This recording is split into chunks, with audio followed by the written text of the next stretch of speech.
Hey everybody, before getting into the video, I wanted to make a special announcement. Draft Buff and I have once again teamed up, and this time we're doing a giveaway to celebrate the holiday season and give you guys something to be excited about during these troubling times. We will be randomly selecting 2 winners to win a free Overwatch League jersey. Yes, you heard me right, free jersey. It's not going to cost you anything to join this contest. If you wish to enter the contest though, there's a few things you're going to have to do. 1. You have to be subscribed to my YouTube channel as well as Draft Buff's, and I'll be providing a link to their channel in the description to give you easy access to it. The next thing you're going to want to do is follow both Draft Buff and myself on Twitter. Links to those can also be found in the description. While you're on Twitter, you're also going to need to retweet my giveaway announcement tweet. And finally, you'll need to join both my Discord and the Draft Buff Discord servers to gain access to this giveaway. Again, you can find those links in the description. Do all of that and you're going to be entered. The contest ends on November 20th, so you have 2 weeks to enter. Winners will be contacted by Draft Buff shortly after the contest ends. Enter as soon as you can so you don't miss out on this opportunity.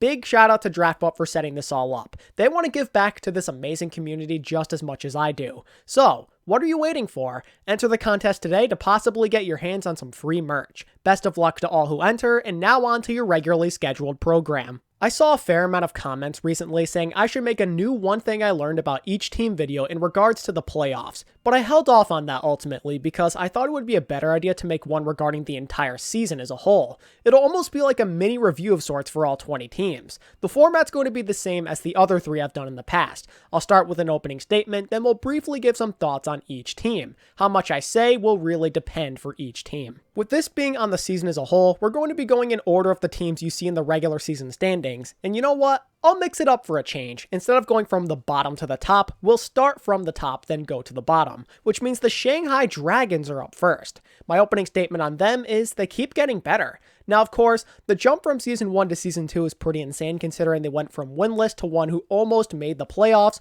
but the Season 2 to Season 3 jump was pretty insane as well. Some might argue going from a decent playoff team to a legitimate Grand Finals contender is actually more impressive. For a lot of teams, staying somewhat competitive and being middle of the pack isn't all that difficult. What is difficult is being a title contender and winning games in large quantities. They had the best record in the APAC region and the entire league as a whole.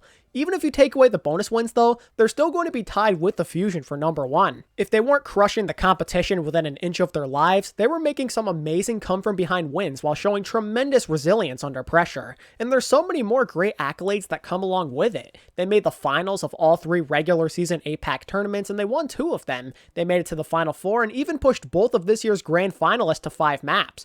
Their genius behind the team, Coach Moon, won Coach of the Year. They had the league MVP in Fleta and 5 role stars I believe as well. While the season did not end in the way they had hoped it would, the Dragons still did have a fantastic year. So long as a majority of their players and coaches can stick around and continue performing at this level, they aren't going anywhere. Now they just need to take it to that next level. When those guys are in danger of losing in a big game, sometimes they do lose their composure, and that's something they need to work on or they're always going to be known as that great team who could never win a championship. The Philadelphia Fusion. The improvements are there, but the results are not. Well, Philly fans, this year was somehow the same, but also different. It's the same in the sense that you still have yet to win anything noteworthy. The shortcomings truly are starting to pile up. They have successfully doubled their second place finishes in tournaments thanks to the Summer Showdown and Countdown Cup blunders. And while they only finished top 4 in the playoffs, that's another painful shortcoming in itself. For the second time in 3 seasons, they were within striking distance of a championship, but they just couldn't close it out.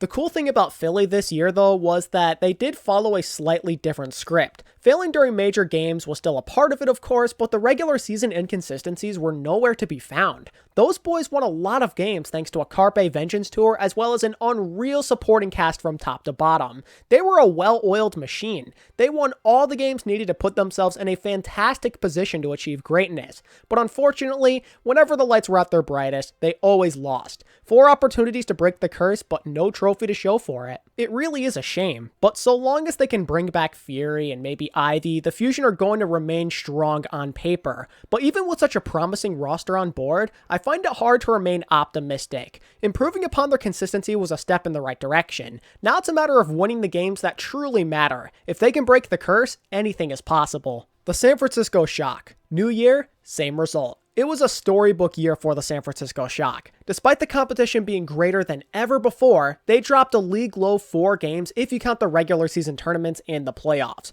With the exception of that 1 week where they really dropped the ball against the Valiant and the Gladiators, they were pretty much in every single game they were a part of. They weren't as dominant as last year, sure, but they made up for it with some clutch victories that led to another trophy, and that's really what matters at the end of the day. Even with Sinatra retiring and Architect getting traded, the Shock pressed forward. They were still as good as ever. Everyone played a role in their success, and they even discovered a new superstar in Ans. They bring in a new player to the system, and he just produces instantly. It's insane. The last time he played pro before joining the Shock was in January of 2019. That's absolutely insane. Nobody does it better than Krusty. The Shock are different. I don't know how else to explain it. A three-peat seems pretty reasonable. However, now the Shock are the true villains. Everybody's going to be coming for their crown. Let's see how they hold up. The Paris Eternal. Never judge a book by its cover. Wow. Oh wow, was I wrong about this team. The Paris believers are never ever going to let me live this one down. But you know, sometimes you have to live and learn.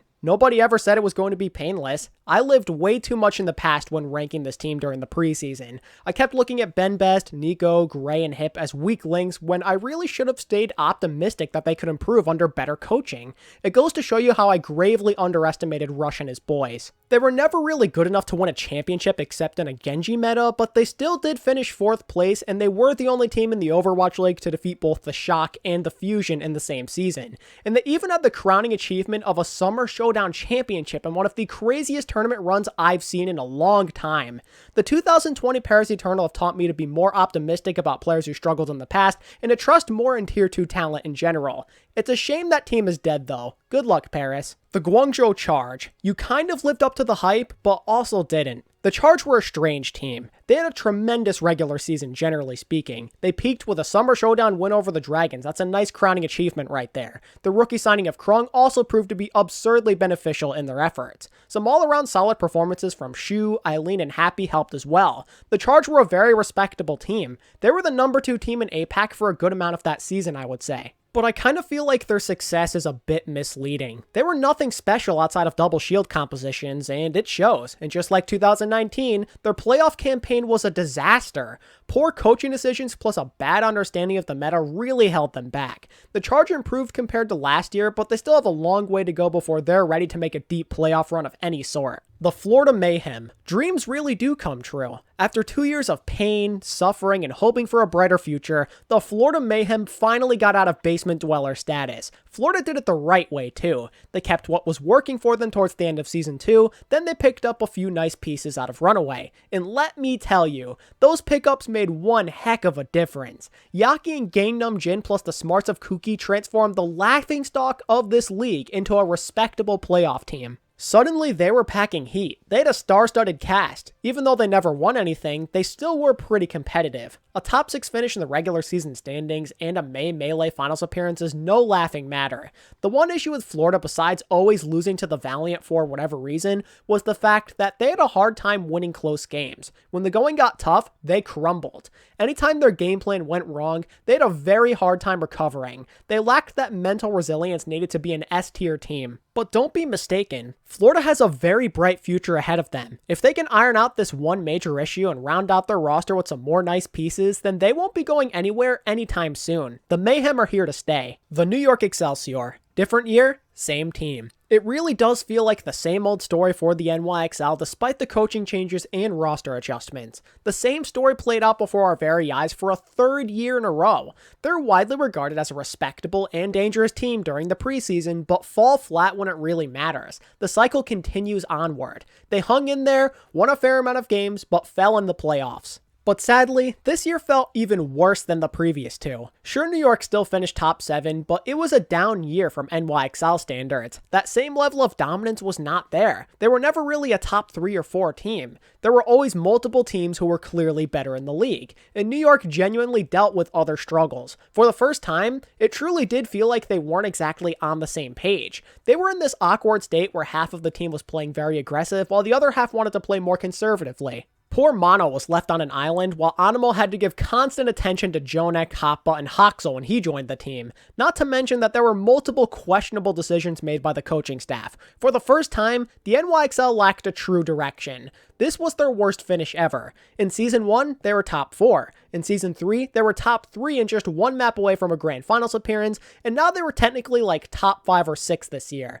And I'd hate to say it, New York fans, but this is clearly the end of an era. It's time to make some changes. The Los Angeles Valiant. I will never underestimate this org again. I was wrong. What else is there to say? On paper, I thought this Valiant team would fail because a lot of them were nobodies in my eyes, but that was my first mistake. Judging based on my own appearances and misconceptions got me nowhere. Appearance means nothing when your coaching staff, scouting, and management is top-notch. I think it's safe to say that packing 10 and later on Unter proved this firsthand. The Valiant were never a true title contender. We all know this, but they sure as hell were scary for any team around their level. Underestimating the capabilities of this organization and their new roster is something that will forever haunt me from here on out. Maybe next time I should trust in Custa on the Scrim Bucks. The Valiant genuinely were a respectable team, and they should feel proud knowing they proved so many people wrong. The Los Angeles Gladiators. The coaching is the problem. When I look back at it, the Gladiators could have accomplished so much more. Insanely good campaigns out of Birdring and Space didn't make much of a difference.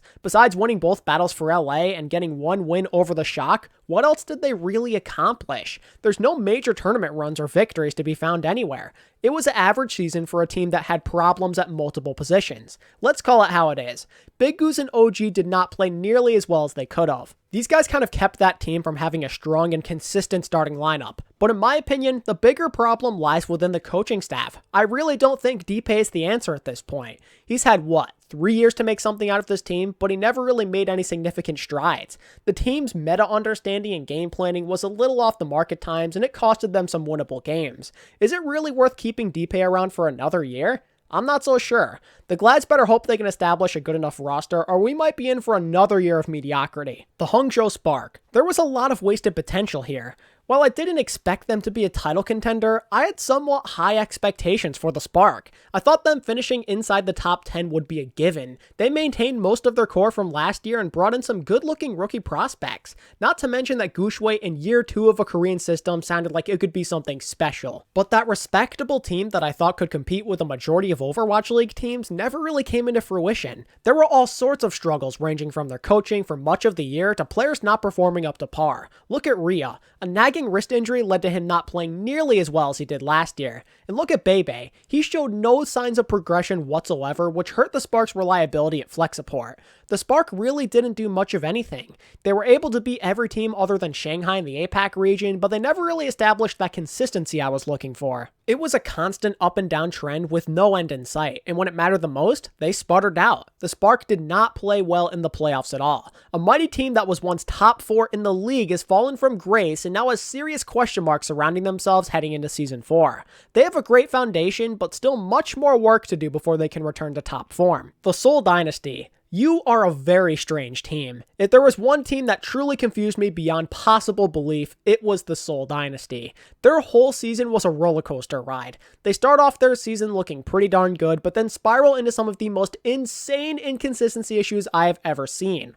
One week they're taking the Dragons the distance, or even beating them for that matter, but the next they're getting 3-0'd by Chengdu. Then fast forward a few months later and they're in the Grand Finals. It makes no sense. They are the definition of what it looks like to get hot at the right time, but that's the least of their problems. Some of their decision making hurt my brain on a regular basis. No offense to Marvel, but why on earth was he the off-tank for like 95% of this year? Why were you forcing him onto D.Va and Zarya? It's fine to have him on the Sigma, but my goodness they needed an off-tank so badly, but did absolutely nothing about it except for those few times they played Tuyu and Michelle. We've seen what Seoul can do when they're on. They are a very scary team. They're capable of some great things, but they have to figure out a way to consistently maintain that level. The life of a Dynasty player or fan seems like an absolute nightmare. It's time to iron out this problem once and for all. Please do it. You have proven that you can be a contender. You made the Grand Finals and won a bunch of playoff games. Now stay at that level and never look back. The Atlanta Reign. You could have been so much more. Boy, do I feel betrayed. The Atlanta Reign could have been something special, and on paper they looked pretty good. Contender status almost seemed likely, like it was going to happen. But boy was I wrong, and I found that out the hard way. It quickly became apparent that the Reign were pretenders. If a team had a winning record, they were losing to them 9 times out of 10. They weren't competitive enough. But why? Why could they never get it done? Well, there seems to be a variety of factors. For one, there were clearly some internal issues. I feel like that's a given. Second of all, so many of their players were disappointing. Dogman and Masa were rather unproductive, Erster saw little production value, and the Atlanta Reign tank line was rather mediocre outside of Double Shield. Then there's what I thought was the biggest factor of all this year, the coaching. To put it bluntly, they were horrible. Sefi and his team had some of the worst mid-game adaptations I've ever seen. Games that were close or ones they went down early in almost guaranteed their demise. It was hard to watch, I'll be honest. Sefi needs to go like everybody else did. It's time to reset. How they played is unacceptable. A losing record with only like 2 wins against any noteworthy teams is disappointing to say the least. Time to get it together, Atlanta. The Dallas Fuel. Relying on one player will get you nowhere. The Fuel are a classic example of a team who clings on to relevance because of their superstar. They made this big trade for Decay during the offseason and he became their guy. Too bad their superstar got pissed off and gave up on the team before the season was even over. Without Decay, the Fuel could do no good. I'm pretty sure they only won like 3 games without him if you include that win over Washington in the Countdown Cup. That's not a good look. Dallas failed to build a real team. They had constant issues at main support, and Gamsu wasn't really the player he once was. And don't even get me started with Arrow sticking around for way longer than he should have. Dallas were like the top of the mediocre tier. That's all they really had going for them. Luckily for Fuel fans though, I think they're going to be forgetting about this year real quick with the team that they're currently building heading into Season 4. The Chengdu Hunters. Putting faith in you was a mistake. After making a few nice offseason roster additions, I had confidence in the Hunters to once again be a middle-of-the-pack team. Now that Leave was eligible to play, I was fully ready for him to be the leader of this team with some inspirational hit scan play. But for the most part, none of that really happened. Chengdu were a mediocre team who only posed a real threat for like 2 months of the year. The only time they picked up any traction was when everybody got to one-trick their comfort picks in a ball meta. When they had to play anything else, they did not pose much of a threat. They thrived under the chaos and the chaos only. They had no relevance in any other meta. In fact, more than half of their wins this year come from those final weeks of Season 3. The Hunters were all over the place. Their coaching situation was a nightmare, and some of their players were not getting the job done. The Hunters were as inconsistent as ever. Chengdu have their work cut out for them if they plan to turn it all around in Season 4. The Toronto Defiant. Sometimes being likable is not enough. Realistically speaking, Toronto did about as well as most people thought they would. Toronto was in it for the money this year. They wanted to build the most marketable team possible, so they got a few Canadians, they threw in Kareev and Nevix, and they kept Logix around. A mediocre-looking team was, well, mediocre. What a shocker. Whoever could have seen that one coming. Being likable does not necessarily translate into success performance-wise, and I think we saw that play out with Toronto firsthand. They never really posed much of a threat. They had that one shining moment in the Summer Showdown and a few other close bouts here and there, but that's all they really have to show for their efforts. Many of those players just weren't getting the job done, and other people like Surefour simply did not have the mental capacity to continue.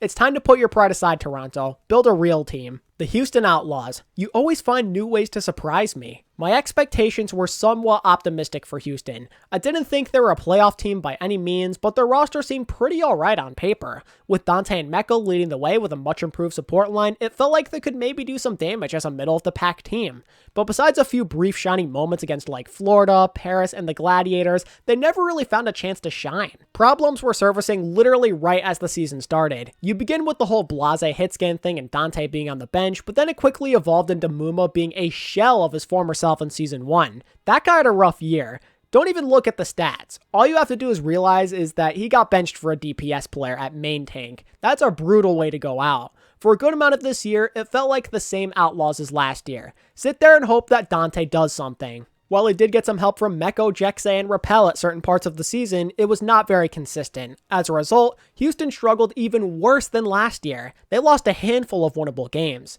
There's the time they lost against the Valiant, there's the C9 against Dallas, and even the unforgettable Toilet Bowl loss to Boston. The mixed roster experiment was a failure. The future of the Houston Outlaws remains uncertain, and I really hope they don't waste another year of Dante's career. Please figure it out, Houston. Dante deserves better. The London Spitfire. You wasted some potential. I'm sure I'm not the only one out there who feels like the Spitfire wasted a lot of what they could have been this year. Sure, they took a risk by going after a bunch of young prospects, but many of them showed they're clearly Overwatch League caliber. Glister and Bernard were good as expected, but they managed to find a hidden gem in Sanguinar as well. And early on, these guys were pretty competitive, but then they moved on over to APAC and it completely killed the vibe. Chengdu was like the only team they could beat, and even they eventually found the answer to London. Their confidence sputtered out as quickly as it was discovered, but that's to be expected at the end of the day, I feel like. A good amount of that roster was very inexperienced, and some of the more known players like J-Mac couldn't really get the job done. If I'm being honest, this team lacked coordination a lot of the time. I'm not sure if that's on the players, the coaching, or both, but it was kind of ugly at times. After their brief explosion onto the scene, the Spitfire got easily exploited by pretty much everybody around them, and now everybody's gone. No second chances. That team is gone. You hate to see it. The Vancouver Titans. Your org is bottom tier. No offense to any Vancouver fans watching, but I think we all know this is the truth. The Titans did have a respectable roster out of Runaway, and they killed it. They blew it all up in what was easily the weirdest season for a team in league history. Your disagreements with your players and coaches led to literally everybody wanting to bail on you. What could have been a solid follow-up campaign to 2019 became a rebuild year in a matter of months. How sad. From Runaway to a bunch of rookies who you scrounged up together in a panic. And guess what? This only caused further stress because the Titans now had to play a ton of games in rapid succession to make up for all of the missed time. A team was basically starting from ground zero chemistry-wise, and they had to be the league's punching bag as a result. It truly is a shame, and I'm very disappointed that things had to turn out this way. Hopefully they can come up with a stronger team in 2021. The Washington Justice. Recency bias is dangerous. Yeah, I'll admit it. I was riding the Stage 4 hype train way too much. I thought that Corey and Stratus would continue to be really good, and I thought that LA Volt and Aim God would be difference makers, but none of that really came true in the end. The Justice somehow ended up near the same place as last year in the standings, and if you don't include tournaments, they actually finished with less wins than 2019. Pretty crazy, right? And like with the Titans, Washington decided to go with a full rebuild mid-season, and they dropped what was left of their English-speaking roster after the barrage of retirements that happened, and then decided to go full Korean. And this proved to be the ultimate difference maker in deciding their future. They had a more competitive edge to them overall. They played well in the Genji meta, but it never really translated into improvements in their overall record. If it weren't for Decay falling into their lap in that amazing playoff run this year, they probably would have been a complete and utter failure in 2020. It still wasn't pretty regardless though, but at least they did play well when it mattered the most. And now that once again leaves a lot of people feeling excited about the Justice and what's to come. Is the vicious cycle going to continue? Will they get hyped up yet again just to disappoint? They seem to be heading in the right direction so far, but the thought still does loom in the back of my mind that they could fail. The Boston Uprising. You are who I thought you were. If there is one team that delivered in the exact way I expected them to, it's the Boston Uprising. They were the common consensus pick for number 20 in the standings this year, and that's exactly where they placed. That team didn't look promising right from the start, but in typical Boston fashion, they actually found ways to make the situation even worse. From the move-in drama to players wanting to leave early on in the season. They had it all. Let's not forget that they continue to put trust in players who have proven they aren't the most reliable options. The only real bright spots I can think of came through Myungbung and Jerry, but Jerry was more so for the memes, I feel like. I can't help but feel bad for Boston. This season took a lot out of those guys mentally, and it shows with their performances in-game as well as the frustration they showed through social media. All they wanted to do was win, but it was a very rare occurrence. Even the new-look Vancouver Titans could beat them. That goes to show you the shape these guys were in. They got a little energy boost when Punk first joined the team and from that playoff win over Houston, but it was mostly blowout loss after blowout loss. Does their management need any more proof that this type of team building is a little too risky? It worked out for you in Season 1, but your success rate is 33% currently. With the addition of WGS Phoenix coach Laurie, I'm hoping to see them reverse the trend finally. Let's see if they can pull it off. And with that being said, ladies and gentlemen, that is one thing I learned about every single Overwatch League team in the 2020 season. What are some things you learned about all the teams? Let me know down in the comment section. If you enjoyed the video, make sure to give it a like and subscribe. You can also further support me through buying a channel membership for some exclusive perks. Oh, and don't forget to join the jersey giveaway if you're interested in winning some free stuff. And as always, thanks so much for watching. I really do appreciate it. And until next time, this is ATP, signing out. Peace.